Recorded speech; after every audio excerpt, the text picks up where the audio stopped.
Alright, so I went out and I found me a rototiller. This is a gentleman I bought it from, so it's been in the same family all of his life, and said rebuilt it about 30 years ago.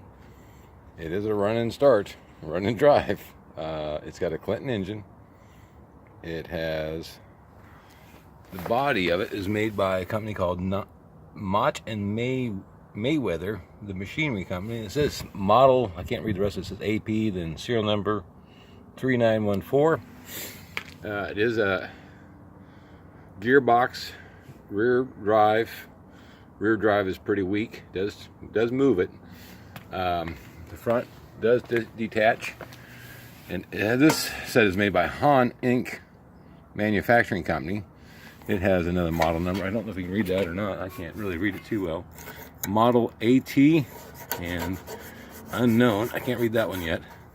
Serial number, but this is made by Han. Now I saw one online that somebody has, and it looks like this is detachable, and you can put like a snowblower on there, a mower blade. This is what I got. So looking for a rototiller. It does run. Belt is pretty worn out. You engage the belt with this right here. He says he's had to do a little adjustments over the year. This is the throttle, original throttle, still works.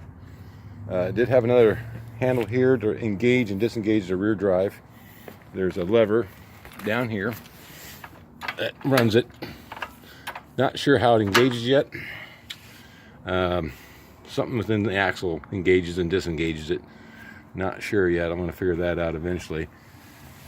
But I'm gonna, it does start up. Let's see what happens here. Let's see if I can do this without it driving off on me. Let's see here. Oh, choke is on. There's a choke.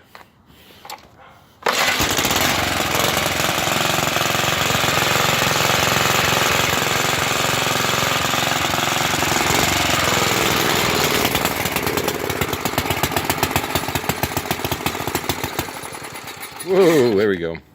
Little foot action shut that off. So there it is. It does run. Tried to walk off on me because it won't disengage completely. So not sure. It does have a tag here as well. Can't read it, much of it. Model number 900 4125. Serial number 7915 560A. He thought it was from the 50s. I haven't done any research. It looks like it'd be from the 50s, maybe the 60s. Pretty much all original, except for the few things he had to do to get it, where it broke on him a couple times. Like I said, they had it rebuilt back about 30 years, give or take, he said. So first thing I'm gonna do is I'm gonna use it before I disassemble it.